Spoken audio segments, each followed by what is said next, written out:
Mula sa Senado, dumako tayo sa Malacanang.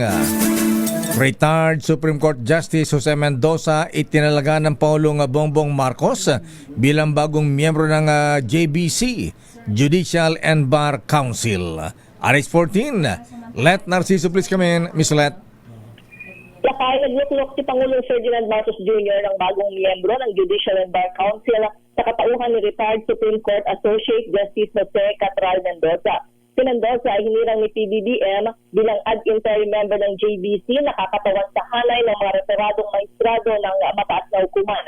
Nanumpa na rin siya sa harap ni Chief Justice Alexander Jasmundo na siyang ex-officio chairperson ng JBC sa isang seremonya na ginanap sa Supreme Court ngayong araw. Nabatid na inilagay si Justice Mendoza ni Pangulong Marcos para punan ang pwesto ng referadong maestrado sa Konseho. Ang JBC ay may mandatong magsala at magrekomenda ng mga kwalipikado at karapat-dapat na individual o kandidato para sa mga bakanting posisyon sa hudikatura, alinsunod na rin sa konstitusyon. Nagsilbi si Mendoza sa kataas-tasang hukuman noong 2010 hanggang sa kanyang pagretiro noong 2017. Ito si Let Narciso para sa DZRH, una sa Pilipinas, una sa Pilipino.